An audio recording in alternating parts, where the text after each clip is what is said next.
Hi everyone, thanks for coming along. My name is Justin, if you don't already know me.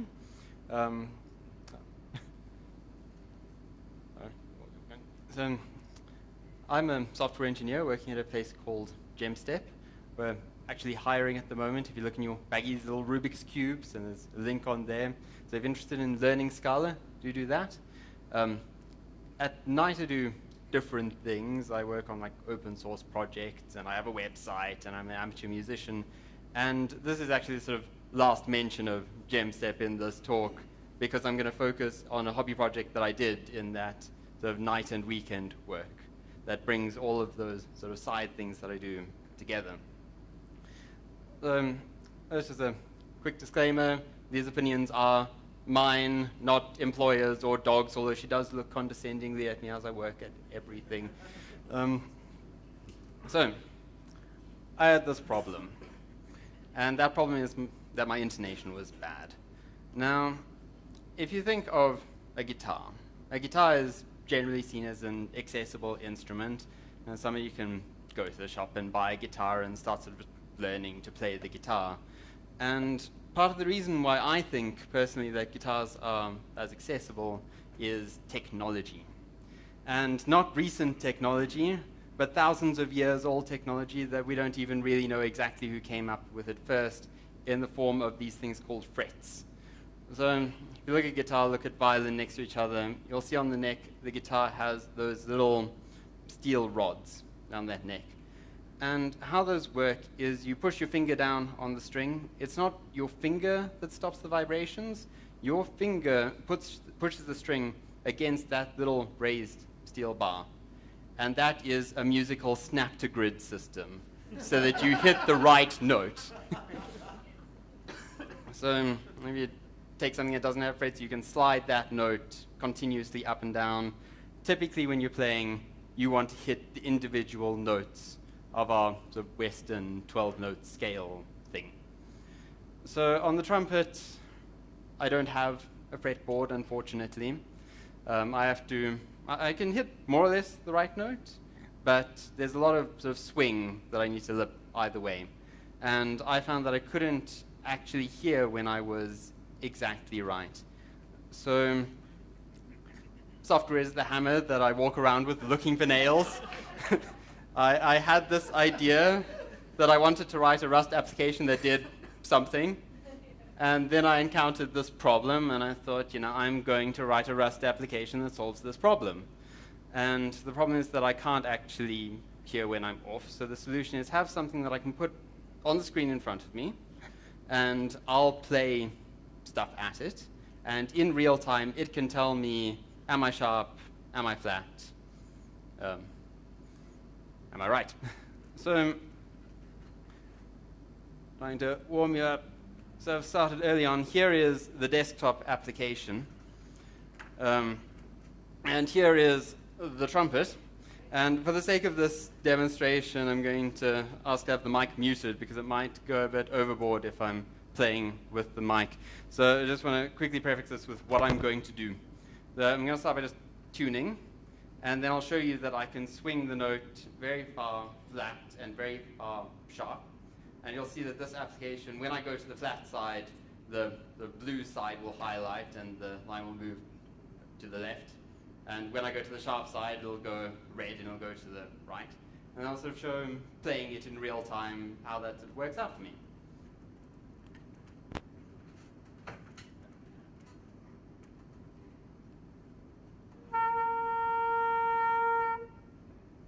Tuning part.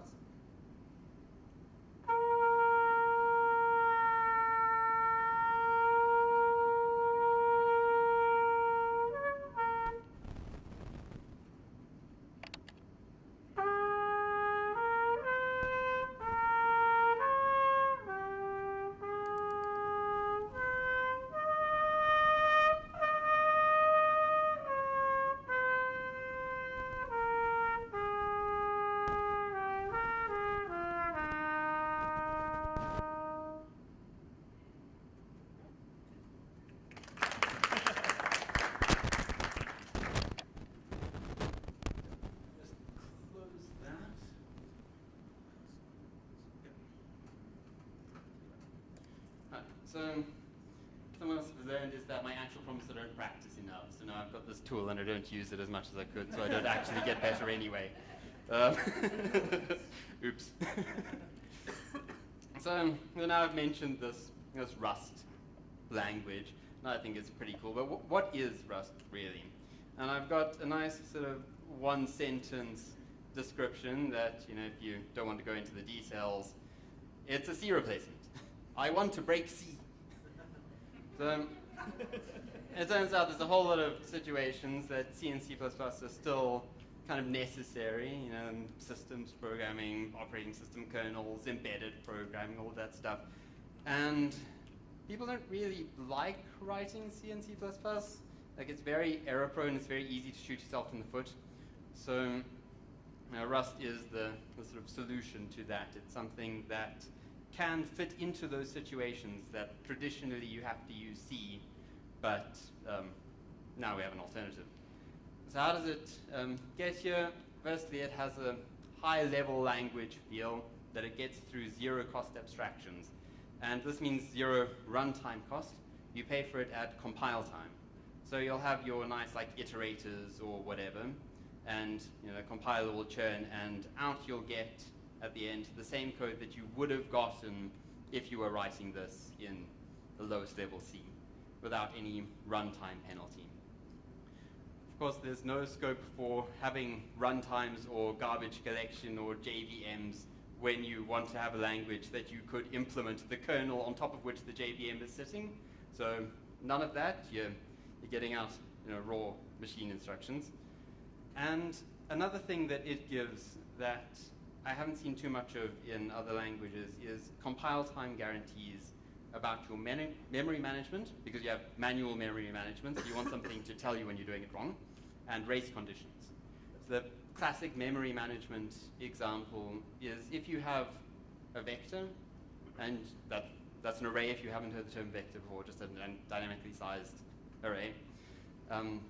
If you're iterating over the elements of that vector, and you decide to change the vector while you're iterating over it, that can really mess you up in C, but Rust will throw a compile error, and it'll say, no, this is the line that you've got to borrow on that vector, this is the line that you're trying to change it, don't do that.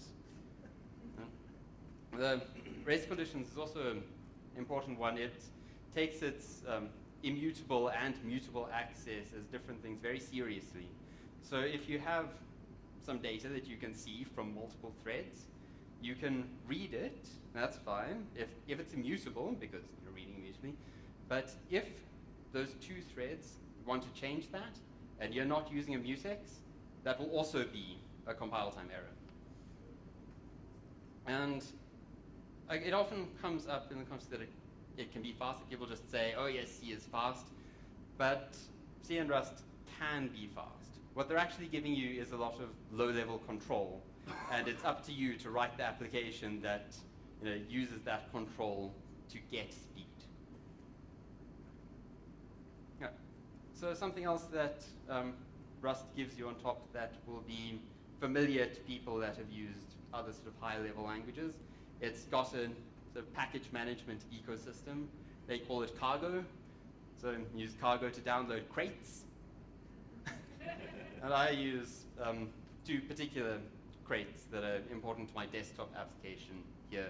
There's one that is GTK, which is actually just the C library, because part of trying to replace C is being able to very efficiently call other C code. So everything that happens in that C library is sort of unsafe, but luckily your Rust code is nice and managed and has all that stuff. And you can just put this line of text in your domain in C and say, I want to use GTK, and it will download a Rust binding for GTK that some nice person on the internet wrote, and then you can just use it.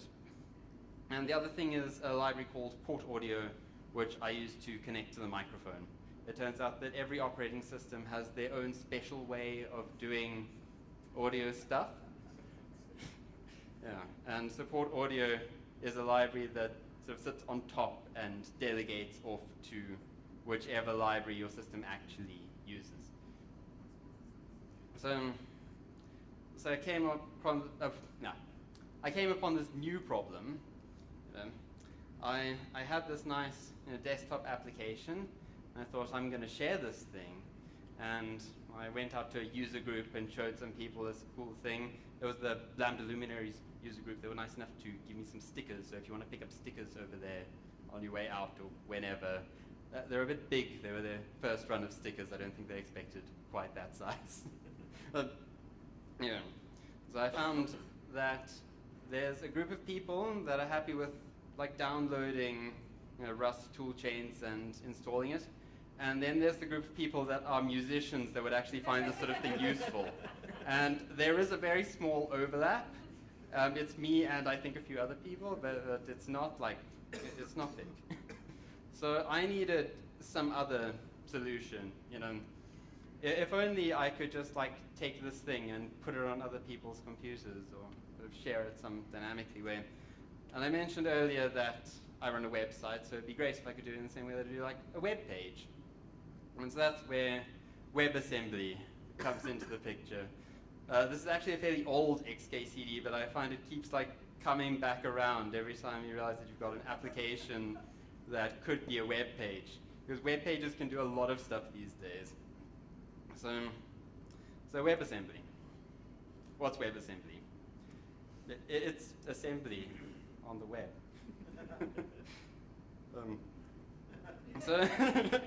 The name is actually very good. What it is it's a compile target that low-level languages, like they were thinking of C and C++, and Rust jumps on the bandwagon, can compile to some binary format, and then in your web browser you can load in that binary format and run that code. And you may have heard this sort of idea before, but we've heard of Java applets, and we know Flash, we know in ye olde days. But on the Java applet side, that always relied on having a special browser plugin, right? You needed to keep your JVM up to date, and there were some security things if you didn't. And WebAssembly is different in that it's a web standard, so all of the browsers support it, and it's not some special plugin. In fact, it probably works on your browser today. It's all of the modern ones, as long as you're not using Internet Explorer. Edge is fine, not Internet Explorer. Yeah. Other difference from the Java applets is that it's designed so that it can run in the same sort of JavaScript virtual machine that's already there. So it doesn't have different permissions from your JavaScript. It's in that same sandbox. You might remember a different compile C++ and run it in the web browser thing. There was a Google native client that they were trying to push a few years ago. Only Google really picked that up, as far as I know. So if you're running Chrome, great. So WebAssembly is different from that, in that on the WebAssembly Standards Committee, they've gotten representation from all of the major browser vendors. So they have buy-in. This is a web standard supported by everyone to build the web ecosystem forward. Same as things like JavaScript itself.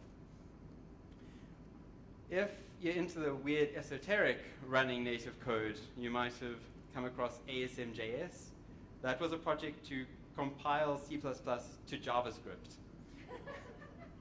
And that actually, in certain circles, you had people compiling the Unreal Engine to run in JavaScript through this thing. And it worked okay. And this is the closest predecessor to WebAssembly that we've got. And for a lot of stuff, they actually sort of piggybacked off the same toolchain. So we got some Rust. We want to have some WebAssembly. What are the tools we're looking at? The first option is a thing called mscripton, which is actually the C++ to ASM.js compiler that they added WebAssembly support to. And it's a bit of a pain to get it working with Rust. You need the right versions of things installed, and then you need to sort of do the right incantation. But more recently, after I proposed this talk, but before I was done with the slides, they actually added support for WebAssembly directly to the Rust compiler. It's not in the stable compiler yet, though. It's sort of cutting edge. It's in what they call the nightly compiler. So if you run the nightly compiler, you can compile directly from Rust to WebAssembly. And that's what I'm using, actually, and it's been fairly painless. It was much easier than the Emscripten version. So what are the steps? Like, what's the first thing you want to do after you've decided I'm using the Rust 93 compiler? I've got this application. My first thing was trying to figure out what I'm going to do about GTK and port audio, because these are desktop application frameworks that are going to, by and large, be replaced by other web standards. So Rust gives you these little configuration attributes. I've said Rust at the top because there's actually some JavaScript coming later as well. And I was putting together the slides and I was getting confused. And if I'm getting confused writing them, you can say, this is my function main, but this should only compile if I'm not currently targeting WebAssembly. You've got a whole lot of other options there. This is the relevant one. You could say compile this if I'm in debug mode, compile this if I'm running my tests. This is a Windows version, this is a Linux version. But here I've got a main that is the not WebAssembly one, and I've got a main that is the WebAssembly one. That is WebAssembly. Yeah. And print line is actually stubbed in the nightly compiler so that print line does nothing. But you could, in theory, implement it as calling off to some JavaScript that can log to the console. It's cutting edge, folks. So we compiled our thing, we've stubbed out our dependencies. In my case, I just had like the core algorithms, how do I take some signal and turn it into like a pitch that I can show on the screen. You've got to do all of the user interface in HTML and JavaScript because HTML is really good for user interfaces. like it's better than the stuff I was trying to figure out with GTK. Maybe I just didn't know what I was doing. And there's a web audio API that you get from JavaScript, so the audio side is handled there. It's just the algorithms that I wanted to pull. So I got this WebAssembly blob, and in JavaScript, you have an object called WebAssembly because that's how all of these JavaScript standards go. You've got some object with some name, and if it's there, you can start calling it. And it has a function called instantiate. And presumably you've fetched the bytes by this point. There's a fetch statement that's off slides somewhere. You've got your WebAssembly bytes, and you instantiate. And at this point, you need to provide any functions that your Rust code said JavaScript will provide this when it's instantiated. And there were a few that I was a bit surprised at when I started the first time, because they're just like, when they implemented on the nightly compiler, they clearly just said, well, JavaScript will give you a logarithm function, and JavaScript will tell you how to round floating point numbers. So that's those two functions. Luckily, instantiated, it gave me an error message. It said, you need to provide that function. I go, well, here you go. This is actually general. You can add whatever functions you want here. I've seen other things that would, for example, game engines that want to do WebGL calls. So they just have a little function like draw sprite on screen. And then from your WebAssembly, you can call draw sprite on screen. You just have to provide the JavaScript implementation for that. Right, so what do you get out? Well, as the name implied, instantiate gives you a promise for when that's done instantiating. And in that promise, you get a bunch of exports. Like, for some reason, it's results.instance.exports, because they can't just give you the instance directly. You have to go through a few dots. And that exports has some functions on it. And in closer inspection, you'll find that those functions are your functions.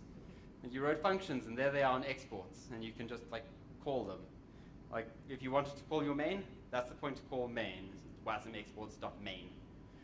That's the other thing about WebAssembly. Everything is .wasm, which is a fun word to say. There's one other thing that they give you access to on that exports other than your functions, and that's your WebAssembly code's memory space. So JavaScript can access your WebAssembly memory and put things in it and do things to it. And I'm sure you can completely shoot yourself in the foot. I haven't done that with the memory yet, but I've read tutorials, I'm sure it's coming. So I've got some Rust code, and it's great. And I've got some JavaScript code, and it's great. And now I want to call my Rust code from a JavaScript code. And that's where you start hitting some problems. And the problem, the fundamental problem you're going to hit, is that WebAssembly has two types. You've got integers, and you've got floating point numbers. Done. Like, you might like expand on that by saying, oh, yes, you've got 32-bit integers and you've got 64-bit integers, but sure. If you want to pass an array, that's not one of those types. I wanted to pass an array of floating point numbers. And the solution was a special type of integer called a pointer. Like, who actually knows what a pointer is? Okay, you got a fair show of hands, luckily. Like some people, if they only know a high-level language, like they only know JavaScript, the pointer's all hidden because it can be a bit like dicey. So, like in this case, from JavaScript's point of view, you've got this gigantic array of memory, and a pointer is literally just the index in that memory. And here's some Rust code that takes an array as a pointer and a length. Like, you usually wouldn't write Rust code like this, but it actually has fairly good support for taking pointers because it wants to interoperate with C. So if C wanted to call Rust and C wanted to do insane things like pass a pointer and a length, then Rust can handle it. But I guess you don't know, the star syntax is what means that it's a pointer. So that signal pointer, its type is a pointer to floating point number. And signal length is how many elements you've got in your array. And you can construct a nice type-safe Rust slice, which is an array, basically, from that raw pointer, but Rust takes no responsibility for this, so you'll put it in an unsafe block. Thank you very much. The unsafe is basically turn off all of Rust's like memory management assertions, because I promise I know what I'm doing. But once you've got your slice, like the rest of the function, that's like nice Rust. It's like high level, you call off to your functions, you get back like structs, and you know, I haven't put in all of the actual like math in here because it wouldn't fit on the slide. But there was another talk. The preliminary one had a lot more math and a lot less WebAssembly because the WebAssembly wasn't there yet. Yeah, so to JavaScript side, how would you actually go about getting yourself a pointer?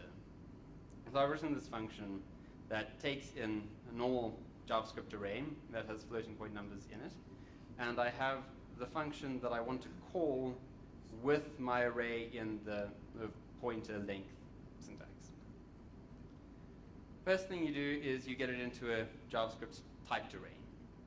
Right?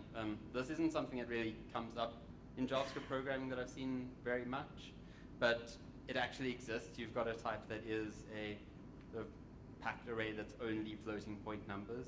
So that's actually the type that we want to pass to WebAssembly. It would be great if it supported it now.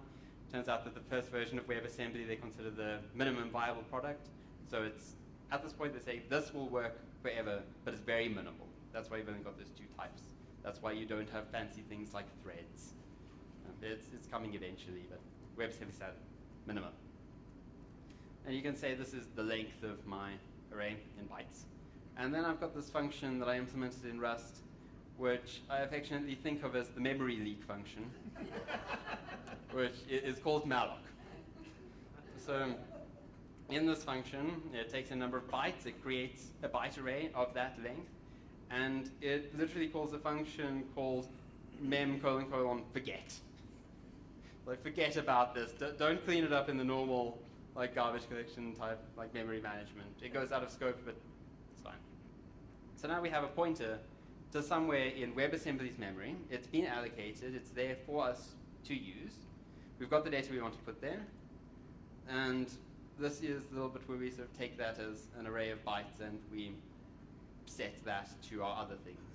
Like the code around here ends up looking a bit arcane, but you get used to it. No. So next thing, we've set our data, it's there, it's in memory, we know where it is, so now we can call our callback with that pointer and that length. And something very important that you need to remember, that usually in normal Rust code this would just happen magically in the background, But in this case, because you've told it to leak that memory, please remember to free your memory. That's another Rust function. It's like, hey, I've got this memory that I don't know where it came from. It's just like, oh yeah, I'll clean that up. So using that function, this is how my JavaScript interface would look to that. So this is my find fundamental frequency. It used to be called find fundamental frequency, but that didn't fit on the slide. It started getting a bit long. So now it's just find fundamental. I'm sorry. And that will call my JS array to pointer, end up getting that array in the right format, and then just call my wasm exports.find fundamental function, which returns a floating point number, and then I can draw all of my fun stuff on the screen from that. So, done this thing, and I put it on my website. And if you go to that URL, you'll find that it works. And initially I was thinking of going to that URL in the talk, but then I realized that I'm actually using an HTML and JavaScript-based slide framework, so it's here rather. And let me just click start listening. So you don't see it because I've got two monitors, but on the WebAssembly, well, not the WebAssembly, on the web audio side, when you ask for access to the microphone, it actually pops up with a little permission thing. Luckily, like not every website can just like listen to your microphone. I mean, they can if you let them, but you need to say let them. No. Just got the audio here.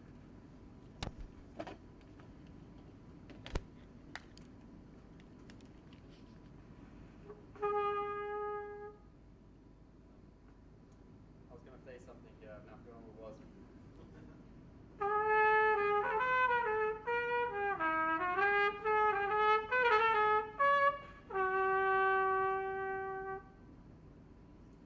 Yeah, there it is, it's on the record.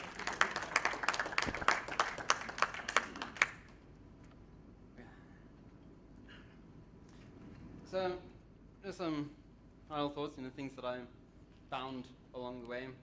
First is don't worry about performance at all unless you've built in release mode. Like this is applicable to a lot of languages where you have, you can debug, you can build in either the debug mode that has all of the nice sort of checks and compiles a bit faster. And then you've got the release mode that takes a bit longer, adds a bunch of extra optimizations, and will run faster. And in my first build of this with mscripton, I was in debug mode, and the performance was so bad that I wasn't actually sure if it was working, and I was like stressing, am I going to need to like scrap this talk, will this ever work? And then I just bolt in release mode and it was fine. It was such a relief. So if you're worrying about performance, bolt in release mode first, then worry.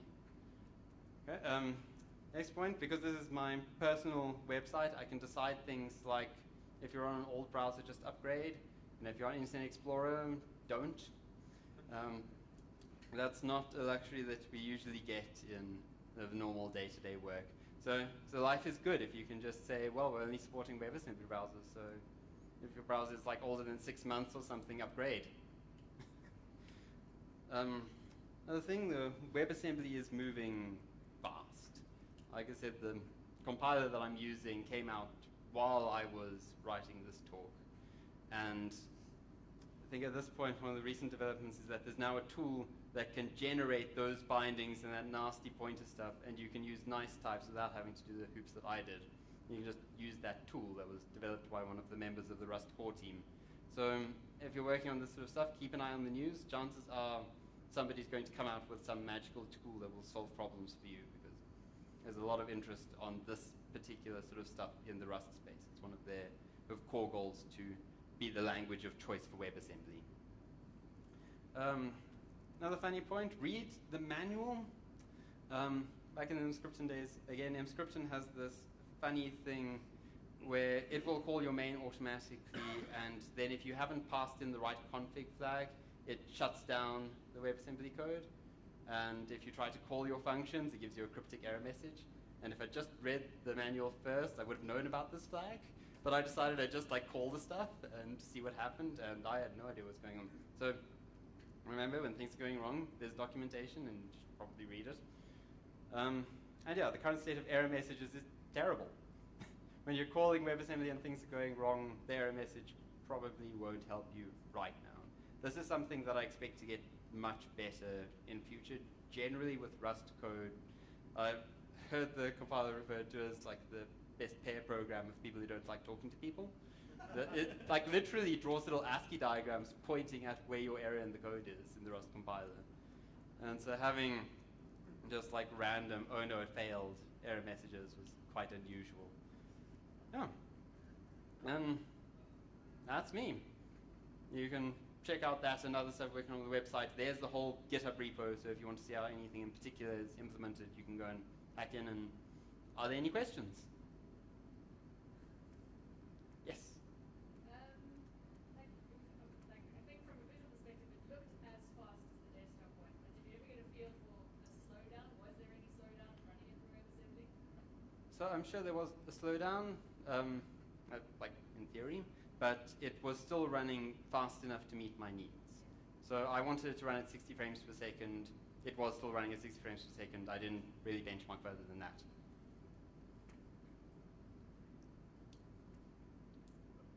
So I don't know what WebAssembly actually looks like, but is it a subset of x86? Is it a completely separate instruction set? It's its own thing. It's a sort of stack machine language. So things like push 5, add. Right. But the one that you actually load up in the browser is a binary version of that. So you'll find like 1, 1, 5 means push something. What languages default to? So at this point, with the minimum viable product stage, they don't support a lot of things like garbage collection in WebAssembly. That's planned. So your target languages to come from to go to WebAssembly is C, C++, and Rust. In the future, when they add support for garbage collection, which they're planning on at some point, then you'll probably see more languages that require garbage collection coming in. I heard somebody mention the idea of taking a C interpreter for other languages, compiling that to WebAssembly, and then being terrible about running like whatever code they want in their interpreter that is WebAssembly. But I'm not sure if I'd do that.